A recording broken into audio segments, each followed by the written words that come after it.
What it is, my Tenno, Peace and Grease here, and today we're going to be talking about the Granum Shrine here that I'm standing in front of. Now this is a really hard room to miss because it's this gigantic room with this pyramid-like structure in the middle.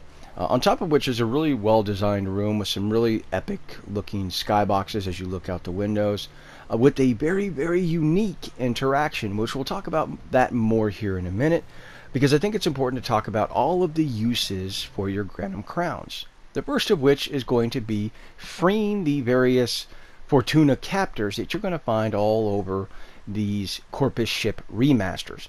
Now, depending on the level of mission you select, you're going to be awarded faction standing. Higher level missions will award more standing, and lower level missions will reward less standing for each one of these Fortuna captors you free. This is going to be a really good option for those of you guys and gals that don't want to interact with the Fortuna open world. You don't want to run bounties or do the fishing or hunting or mining minigame.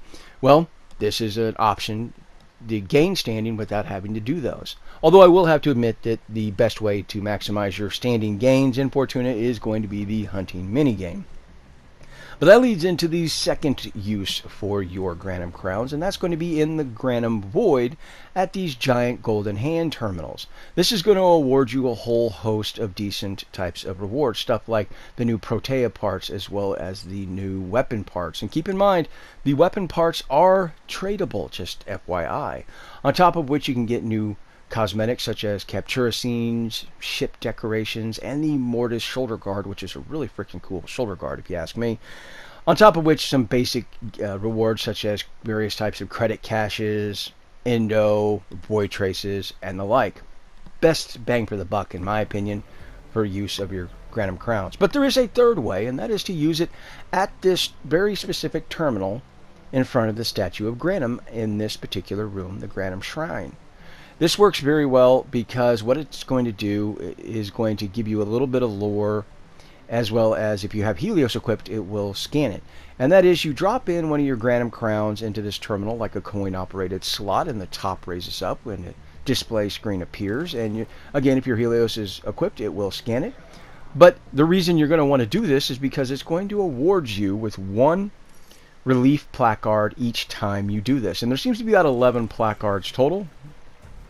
And each one of them, basically, once you complete the mission and extract one of the placards shown on the screen, is actually what's going to be added to your inventory.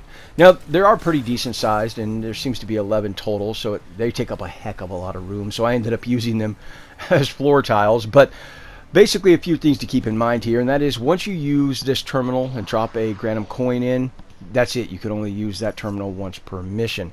The other thing to keep in mind is that the coin type doesn't seem to make any difference whatsoever. I've experimented with using the first and second and third coin. Really no difference. Also, the placard, the relief placard drop is not squad wide. It is player specific, sadly. I was running a mission with the squad. One of my squad mates dropped in a coin. He got the placard, the relief placard, and nobody else on the team did. I think it should be squad wide, but that's my thoughts on the matter.